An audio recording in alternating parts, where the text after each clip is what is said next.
whatever their call is going to do it, and they didn't. And to me, it's frustrating because I grew up in a small town on the east coast of Canada. We didn't have a professional hockey team at the time when I was a kid. I grew up watching Hockey Night in Canada. I grew up watching college hockey, and I fell in love with the game from about 4 years of age almost because of TV. And these people that say it's a bums and seats business, that's great, but there are hockey fans that are not being serviced, in my opinion, by some of the teams in the top tier of Great Britain, and it boils my blood because I would have paid 10 quid or whatever the asking price is to watch it. I had a feeling that it was going to be a special game on Sunday, and if I was the sponsor, imagine coming across that on TV when it goes to overtime and then Desbiens gets that big overtime winner. Imagine if that was your first look at an Elite League game and you were a sponsor or someone that lives an hour outside of Nottingham or an hour outside of Sheffield. You'd probably go buy a ticket, wouldn't you? So my point is, I personally am not being serviced by every team. I can't watch games that I want to watch. I remember when Brian McGrattan came over and it was all this big media buzz. Oh, we've signed the toughest guy, a former NHL heavyweight, all this stuff. And I think I probably shouldn't. I a bit of a sarcastic tweet just going, this is great. I live in Dublin. How can I see it? And that's my point. There are teams that do it magnificently. Cardiff, every home game is a webcast. Belfast, every game is a webcast. Coventry does a great job. Manchester have started this year and have done a great job. And other teams, so I'm not discounting people, but we all know who they are that don't do it. And I'm sorry, I don't get to watch hockey on a regular basis because of that. And no one stumbles across a webcast. So the bigger picture problem there is that maybe, like I said, that overtime game in leg 2 between the Steelers and the Panthers, that had to be one of the most exciting things that happened all year.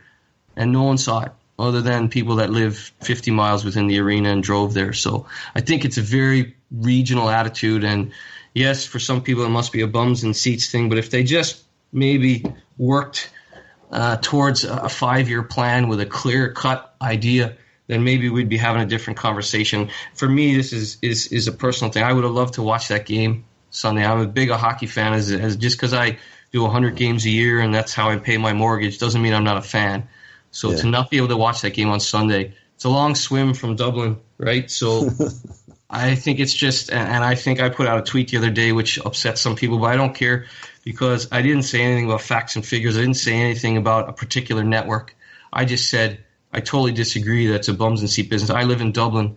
How am I being served? How am I being serviced? And how are you getting my money for this playoff weekend? So, yeah, it's a slippery slope, man, but I'm a hockey fan. And there's lots of us out here. There's 5,000 Canadians at any one time in Dublin, according to the last survey and our census. And a lot of them would probably like to watch some hockey too. So I don't know. And then they might drive up to Belfast and buy a ticket. So there's a bigger issue there, and it's maybe just some forward thinking. Some teams do a great job. Like I said, Cardiff, Belfast, Coventry, they've been doing it. And the commentators on there are great and all that. They've really made it professional over the last few years, some of these operations. So that's probably a long answer, and I apologize, but I feel strongly that if you're going to build a business, build a brand, then someone needs to be able to see it other than the 4,000 people that go every game. I mean, you mentioned about sponsors. You've talked about that. The whole thing is a business, and yeah, absolutely. I mean, from my point of view, again, I keep harking back to the interview with Tony Smith at the start of the season where he's talking about how the Elite League has to improve its exposure. And at the time, the thing that was being touted, obviously, was free-to-air TV. The rights and the wrongs of that, okay, that's maybe for another day. In its current form, that's yet to be proven. But the fact is, I know as a hockey fan, I'll go to as many, if not all, home games. I'll go to a lot of away games. If it's a Clan, I'll go to most Scottish away games. I'll go down to Manchester. I'll go to as many arenas as I can and many other rinks as I can. But if I can't see the team at an away game because there's no webcast, I feel a little bit disenfranchised. I mean, I'll follow it on Twitter.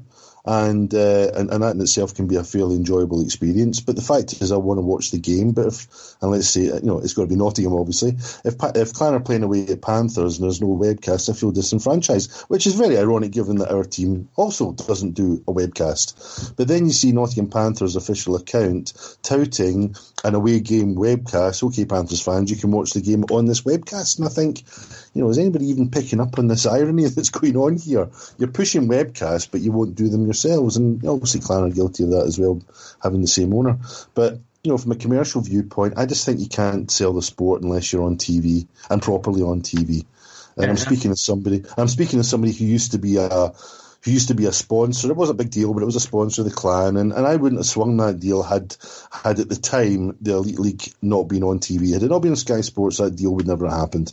And I can only imagine there's a whole host of potential sponsors out there, and they've got limited budgets and everything else, especially nowadays. But they're going to pick and choose very carefully where they spend their money. And if the Elite League is low profile, that's not where the money's going to be spent. And just to build on the points both of you have made, have been really, really well made and well put. If you think back to the CHL last year when the Clan played Ingolstadt, you'll remember that rink in Ingolstadt, it ain't that much bigger than Braehead Arena. And where do they get the extra money from? They get it from TV. And that TV money, and ergo the sponsorship money that escalates with that TV coverage that they get, that allows Ingolstadt to compete with the likes of the Eisbär Berlins or the Cologne Sharks, teams that get 15, 20,000 capacity arenas. That's how teams with these smaller rinks can compete. It's not just the bums on seats tickets. That's a side revenue almost. It's TV sponsorship. This is what bridges the gap between the top team and the bottom team, and you're only as good, I think, as your bottom team. So if we had a great TV deal and some great sponsorship, what would that do for the Edinburgh Capitals? That's going to elevate them right up, and that's what we need. And we're just limited. We're just shooting ourselves in the foot and limiting us by not expanding this, and I think it's crazy that we don't. Yeah, I looked at free to air thing. That interview with Tony, I don't know if I listened to it. I kind of read some things on Twitter, the free to air thing. But I've got the Cadillac sports package, and again, maybe it's a Dublin thing. I've got the best sports package I can get on my provider, and I don't have Front Runner. So again, you're talking about these things. So I think it's frustrating sometimes because I would love, like I said, it goes back. I'd love to watch some of these moments, and I did frustrating and just bad timing because I don't blame Ice Time TV at all. But I did try and get onto the Challenge Cup and couldn't. So, sometimes it's frustrating to be a hockey fan, I guess. Yeah, for sure. Let's touch on a few questions that have come in for you, Murph. There's quite a lot. There's some which I'm not going to read out for reasons that will become apparent. But Dave Sweeten, who I really shouldn't be reading this out because he's a Dundee guy, but anyway, he said, how much trouble would a guy who had almost 3 penalty minutes per game in the old Irish League get in today's EIHL? How much trouble would he get into? Where did Dave find that? That's great. I didn't even know that. I have no idea. First of all, he should be getting a researcher job with a big network because I tell you what, I'm too old to get in any trouble. I get probably killed. But the old Irish League was a lot of fun, and hockey was taking off here. Talk about frustrating. And the facility there in Dundalk was, full. And I remember playing in front of 1,500 Latvians who wanted my team dead. And fun times. Some good players played in that league. Gareth Roberts, who went on to play for the Belfast Giants, played in that league. Andrew Dixon, who's still with the Giants, was a goalie in that league. Aggers Brensis, who played with the Fife Flyers for a bit, was in that league. That was a tough league. And so, I guess I got in my fair share of trouble there. But no, trust me, today's EIHL is pretty tough with Fitzgeralds and the McGrattans. So I'd probably be doing a whole bunch of turtling. Okay. We've had a few questions about your reaction to the Finnerty thing. So obviously we've been through that. Stu A. Lou had asked about who do you think would be a good selection for the Clan post Finnerty. Let me see. James Patterson at Patterson Energy had asked the same question as well. Chris Moore, who would be his solution? Sorry, what would be his solution for the lack of availability for viewing games? TV deal or mandatory streaming by all? See, that's the problem, back to my point there, where you've got 10 different people in a room with 10 different ideas of what would service the fans that can't be ticket buyers, if you will. So until there's someone who's, whether it's a commercial director, which I think would probably be your way to go, he might be able to go and find a better deal and find a clear-cut path to to getting a better TV deal or getting a centralized a company to come in and go, we're going to do a Game Center type webcast thing, and you're all going to share this part of the pie. But that is someone that they touted they were going to hire, and for whatever reason that hasn't come about. I'm not going to speculate, but that is the only way, I think, because if you've got 10 different people saying 10 different things at every board meeting, then there is no solution, and that's why we'll probably see that why we're talking about half of this. Because if there was an easy solution, it would be done. Yeah, and of course you'd imagine with 2 new teams coming in for next season, with 2 new owners, that's an additional 2 opinions and agendas and everything else to be added into the pot, I suppose. Yeah, that makes it even more difficult, because now I think you need 6 or 7 votes in there to get something through, and now how is it going to work? So I know that they've talked and sorted that, I'm sure they have, but it just makes any sort of prospective new webcasting service or new, if they ever, go down the route of TV again, who knows, man? But until there's a clear-cut mission statement, this is our media plan. This is our, and I'm sure someone will probably say, "Oh, we do have a media plan," but I'm not in the board meetings. I'm just saying there's obviously not a clear-cut enough direction at this point where I would be able to watch the game Sunday, or I'd be able to watch. I'm sure I will be able to watch the game Saturday if I want, but I just don't know that as of yet, and it's Monday. Yeah. Okay, we've had another couple of comments really just about the overall EIHL TV arrangement, which obviously we're in the kind of process of covering. Craig Foreman was asking the question, does he think EIHL fans deserve better than the current TV arrangement? I wouldn't even call it a deal, was Craig's opinion. I wouldn't necessarily disagree with that. What steps should the EIHL take to increase the sense of credibility in the wider world? Obviously, we don't need to go into the detail, but, the EIHL has had a lot of exposure this season, but you would argue that most of it's been for all the wrong reasons. And, it's not really how you want to get known, is it? Well, first off, let's talk about the positives. The Manchester Storm, look what they did for Sebastian, and how this kid couldn't go to a United football game, but now he won't miss a Storm game because he's welcome there and he feels safe and comfortable there. Kudos to Neil Russell and the Storm. Look at Blake in Belfast, and look at even the Elite League making him the player of the month and all these sort of nice things. So let's talk about the positives.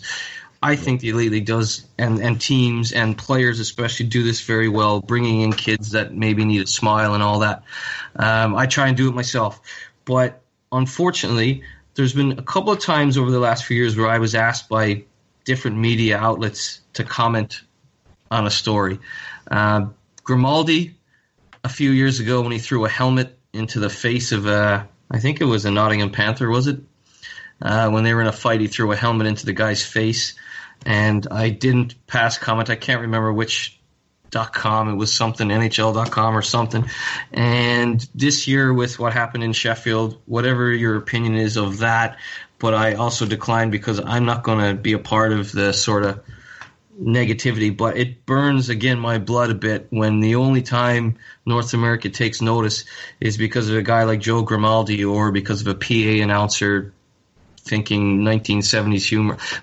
I wasn't there again, and I haven't seen the clip, so I'm not throwing anyone under the bus in Sheffield, but it just is bad that the only time the greater, like Yahoo.com or Puck Daddy, the only time they come a-calling is when there's a lunatic moment like Grimaldi or maybe just a mischosen phrase in Sheffield. And it burns my blood because they should be talking about Blake and Sebastian and all the charity work. I know you guys raise lots of money in Braehead for servicemen, and those are the things that they should be asking for quotes for.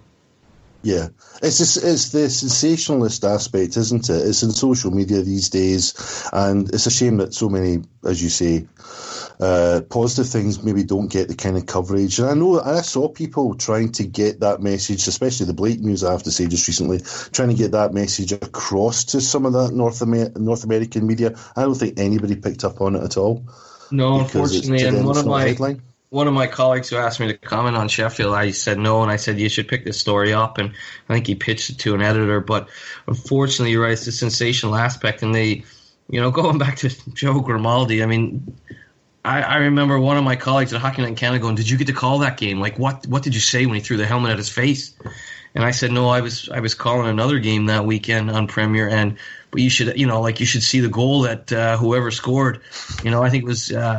Maybe one of the Lieb brothers in Coventry who played in the NHL, Brad Lieb, And I think he scored a big goal. I said, I'll send you the clip of my call if you want to, talk about that. And I never heard anything back. They just wanted to talk about Grimaldi throwing a helmet at someone's head. So it's unfortunate because you do try and put the positive stuff out there.